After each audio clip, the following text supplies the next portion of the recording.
अफजल गुरु की फांसी पे आते हैं। हाँ। आपने अपने करियर में 8 फांसियां देखी, हाँ। जिनमें से एक अफजल गुरु की थी। हम्म। और आपने अपनी किताब में लिखा है कि उसके बाद आपकी आंखों में आंसू आ गए थे। वो उसका किस्सा क्या है, आंसू क्यों आए? देखिए क्या होता है, अफजल गुरु की जो फांसी थी, तो मुझे पता था फांसी कभी 10 साल में एक होती है। हम्म। तो अफजल गुरु की जब फांसी थी तो मुझे उसका इंचार्ज बनाया। मैं हेडक्वार्टर से उसको सुपरवाइज कर रहा था। वैसे इंचार्ज जो है सुपरिटेंडेंट जेल होता है, तो मुझे हेडक्वार्टर से भेजा कि आपने इसको सुपरवाइज करना है। तो पहले मैंने देखा हुआ था, वो भी मुझे जानता था। तो जब मैं उनके उसमें गया, अफजल, क्योंकि अफजल गुरु को, उसके घर वालों को तो हमने दो दो दिन पहले बता दिया था कि इसको हम फांसी पे लगाने जा रहे हैं।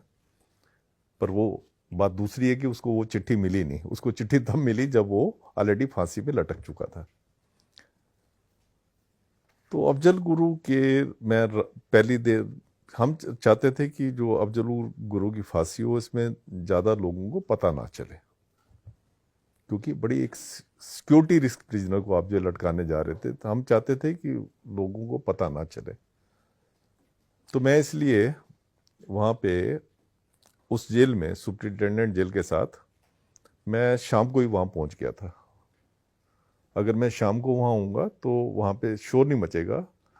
कईयों को पता, क्योंकि ड्यूटी चेंज होती रहती है। कुछ को अगर पता भी था कि मैं अंदर हूँ, तो वो अगला वो सोचते निकल गए होंगे।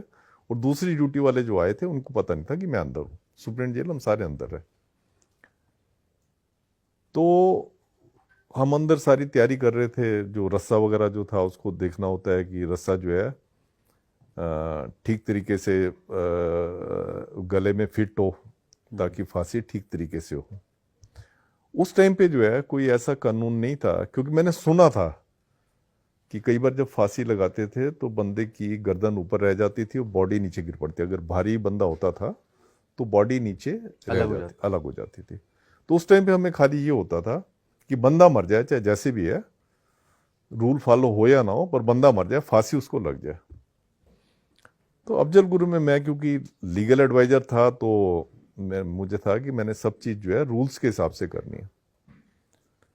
तो एक दिन पहले जब हम तैयारी कर रहे थे, हम जो भी रस्सा लटकाएं वो रस्सा टूट जाए। हमें क्या करना होता है, जो उसकी जो प्रैक्टिस होती है, जो प्रिजनर का वेट होता है उसे डबल वेट का बोरे में डाल के उसको रस्से से लटका के फिर उसको झटके से नीचे पर डबल फेंकते क्यों? हैं, कि ताकि मजबूती को मेक मतलब श्योर करने मजबूती के का लिए। उसका एश्योर हो जाए। इसमें बक्सर, इसके ज़्यादातर जो वो ये आते हैं, बक्सर से आते हैं। बक्सर में इसका रस्सा बनता है, क्योंकि बक्सर में क्या है कि वहाँ एक गंगा के किनारे पे, वो जी जी उसमें जी। क्या होता है, ह्यूमिडिटी वगैरह होती है। तो उसकी जो रस्सा जो होता है, उसके रेशे वगैरह जो बड़े पक्के होते हैं, इसलिए बक्सर जेल में बनता है। वहाँ से रस्से आए हुए थे, तो हमने 4 रस्से बारी बारी करके करे, वो सारे रस्से टूट जाए। थोड़ा सा वेट नहीं वो सहन कर पा रहे थे। पहले हमने उसके बराबर का वेट किया, फिर उसे डबल किया, वो रस्से जो है टूटते जा रहे थे। तो मुझे ये लगा, यार मैं सरकार को क्या जवाब दूंगा। मैं सरकार को क्या जवाब दूंगा कि एक मैं फांसी को नहीं कर पाया, एग्जीक्यूट नहीं कर पाया। तो मेरे को तो लगा कि मेरी नौकरी गई। पर भगवान की दया थी कि और रस्से हमने देखे, तो वो रस्से काम कर गए। तो वो रस्से काम करके फिर हमें विश्वास हो गया कि इस रस्से से हम लटका ये सकते हैं। सब कुछ आप कोऑर्डिनेट कर रहे थे, तो डील किससे कर रहे थे? ऊपर किससे बात हो रही थी? नहीं, हमारे जेल सुप्रेंट साहब थे जेल मेरे, तो सुपरिटेंडेंट जेल साहब सुप्रेंट को कह रहे थे, थे। अच्छा। क्योंकि रस्से हमारी जेल में जो रस्से बहुत बड़े होते हैं, हम्म। खाली लटकाने के लिए नहीं होते। रस्सी का कई काम होता है। वैसे तो रस्सी जो है एक प्रोहिबिटेड आर्टिकल है, क्योंकि रस्सी को करके तो कोई भी कैदी हाँ, बाहर जा इनमेट्स के सकता। लिए अवेलेबल नहीं हाँ, हो सकता। अवेलेबल नहीं होता। तो हम उसको काफ़ी, उसमें अपने एक बड़े बक्से हैं हमारे बने हुए, आर्मी स्टाइल के बक्से होते हैं, जिसमें हम रस्सों को रखते हैं जोड़ के। तो रस्से हम करते रहे, तो एक रस्सा मिल गया जिससे वो था। तो फिर हम वो हो गए। मैं बिल्कुल सेटिस्फाई हो गया कि हाँ, इससे जो है लटक सकता है। तो और हमें, आप देखें, हमें कोई जल्लाद नहीं मिल रहा था। नहीं तो जल्लाद का होना जरूरी होता है। अब तो जो जल्लाद का होना जरूरी कर दिया है। पर वैसे मैं बताऊं आपको, जल्लाद की कोई जरूरत नहीं होती है। अगर आप लोगों को कह दो ना फांसी दे दो, तो आप भी दे सकते हो। जब मेरे जैसा लॉ ग्रेजुएट फांसी दे सकता था, तो आपको भी कह दो तो आप भी फांसी दे सकते हो। उसमें कुछ नहीं होता, खाली एक लीवर होता है, उसको खींचना होता है और रस्से को अपने स्टाइल से बांधना होता है। अगर रस्सा आपने ठीक तरीके से नहीं बांधा, तो मैंने जो आपको बताया ना इंसिडेंट होता है, गर्दन जी। ऊपर रह सकती है, वो बॉडी नीचे आ जाए, तो ये चीज हो सकती है। तो खैर जब रस्से से मैं पूरा वो हो गया, तो फिर मैं, जल्लाद कोई था नहीं, खाली सारे ऑफिसर ऑफिसर थे और हमारे सिपाही थे। हमारे सिपाही भी अगर उनको आप कह दो फांसी देनी है, बड़े खुश होते हैं, खुश होकर फांसी देते हैं। अच्छा। उनके लिए खेल होता है एक उनका। हम्म। तो ये हो गया, जब मैं इससे हो गया कि हाँ ठीक है, रस्सा ठीक है, तो फिर मैं इनके पास सुबह के टाइम गया। तो एकदम इन्होंने मुझे देखा, तो इनको लगा कि आज कुछ ना कुछ अनहोनी हो रही है, कि सुनील गुप्ता जी के सवेरे सवेरे दर्शन हो गए। सुप्रीटेंडेंट जेल को तो वो देखते देखते थे। जी। तो मुझे कहने लगे कि सर आज कुछ दे रहे हो, फांसी वगैरह दे रहे हो? अफजल गुरु ने पूछा। हाँ। तो मैंने कहा तुम्हें कैसे पता है? तो कहने लगे कि एक तो आपके दर्शन हुए हैं सुबह सुबह, और दूसरा जो है मेरे को रात को अलग बंद कर दिया था। और जो सिपाही रोज मेरी ऊपर नजर नहीं रखते थे, हमारा कानून ये कहता है कि जिसको आपने फांसी देनी है, आप 24 घंटे उसको एक रेगुलर वॉच में रखोगे। हम्म। सिपाही देख रहे हैं, सीसीटीवी देख रहे हैं, सब कुछ है। तो मैंने कहा हाँ, मैंने कहा आपको फांसी देने जा रहे हैं। आप ही ने ये खबर ब्रेक की अफजल गुरु हाँ, की? मैंने खबर जी। ब्रेक किया। वैसे उसके घर वालों को हमने बता दिया था हम्म। पहले, क्योंकि ये बहुत ही ज्यादा सिक्योरिटी का मामला था, जिसके ऊपर कितने राइट्स हो जाते, कितना कुछ हो जाता। तो फिर कहते हैं अच्छा ठीक है सर। तो फिर पहले चाय पियो, मैंने कहा चाय पियोगे? कहते हाँ, मैं आप आए हो तो मैं आप सबके साथ जो है चाय पीऊंगा। तो उसने हमारे साथ चाय पी। तो फिर चाय पी के फिर कहने का सर मैं आपको ये बता दूं कि मैं टेररिस्ट नहीं हूँ। अगर मैं टेररिस्ट होता, जो आप लोगों ने मुझे वो टेररिस्ट इतना बड़ा बनाया है, अगर मैं टेररिस्ट होता ना, मैं अपने बच्चे को डॉक्टर ना बनाता। उसका बच्चा एमबीबीएस कर रहा था। हम्म। कहते मैं अपने बच्चे को कोई लफंगा वो या उसको भी आतंकवादी बनाता। अगर मैं टेररिस्ट नहीं हूँ। जो मैं उसने बताया, मैं वो वाली जी। बात कर रहा हूँ। मैं टेररिस्ट नहीं हूँ, पर मैं हमेशा ऑनेस्टी के साथ रहा हूँ। आप मेरा रिकॉर्ड पता कर लो, पीयूसीएल का मैं एक्टिव मेंबर था। पीयूसीएल के जितने प्रोग्राम होते थे मैं जाता था। और मैंने हमेशा जो है अपने देश को मजबूत करने के लिए, यहाँ से डिसऑनेस्टी को हटाने के लिए, करप्शन को हटाने के लिए मैंने काम किया। आप उनसे पूछ लो, मेरा आप पूछ सकते। मैंने कहा भैया आप तो देख, सारी लीगल प्रक्रिया हो सकती है, मैं क्या पूछूंगा? तो मैंने कहा अच्छा तू ये बता, तो अपने घर में कुछ कहना चाहता है? हम्म। तो मैंने कहा तू कुछ लिख के दे, क्योंकि मुझे पता था कि इसके राइट्स वगैरह हो सकते हैं। वो इतना अच्छा था, उसने वो पूरा लिख के दे दिया। उसने अपनी वाइफ को लिखी चिट्ठी, जिसमें उसने कहा कि जो लीगल की, जो भगवान की इच्छा थी, वो मैं जा रहा हूँ, पूरी भगवान की इच्छा को मैं पूरी कर रहा हूँ। तो सब मेरे साथ जेल में, मेरे चिट्ठी साथ किस भाषा में लिखी थी उसने? उर्दू में। तो आप जो है बिल्कुल, आप बेटे की जो है, बेटे की पढ़ाई पूरी करवाना है ना, और आप सबको तो अपील कर देना मेरी तरफ से कि वहाँ शांति बनाए रखें।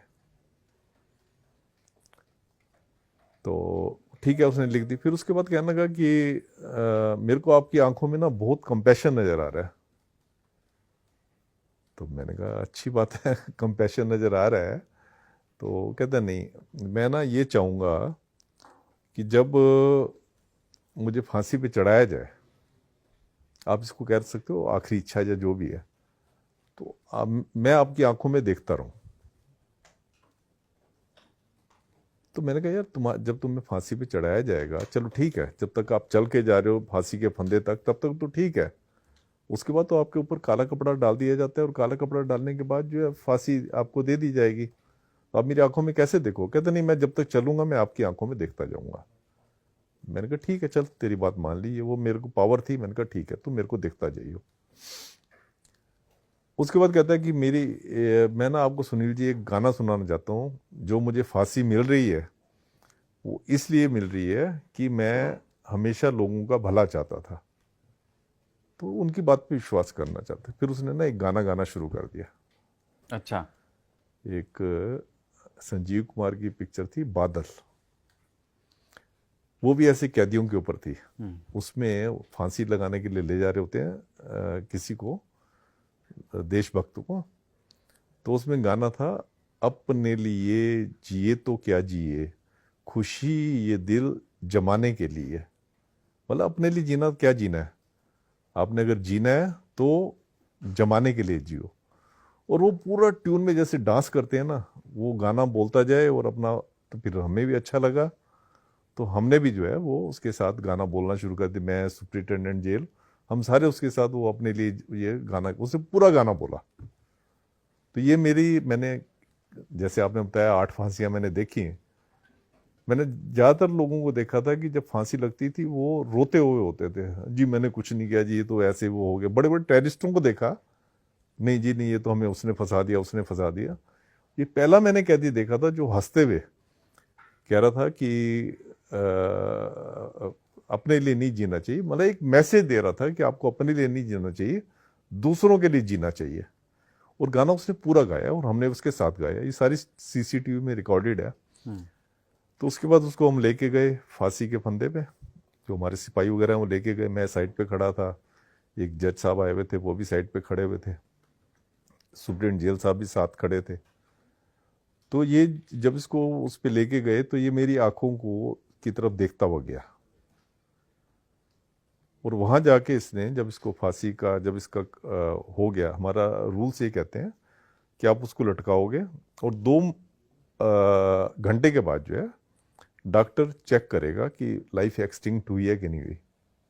जनरली 2 घंटे में क्या, लाइफ तो तभी एक्सटिंक्ट हो जाती है जैसे ही उसको जोर से फंदा, जैसे आप झटके से आदमी को नीचे गिरता है जो फांसी लगती है, तो जैसे ही झटके से नीचे गिरता है तो तभी वो नूज इतनी स्ट्रांग हो जाती है गले में, वो बंदा तभी चला जाता है। हड्डी एकदम ये टूटती है ये वाली, और बंदा तभी चला जाता है।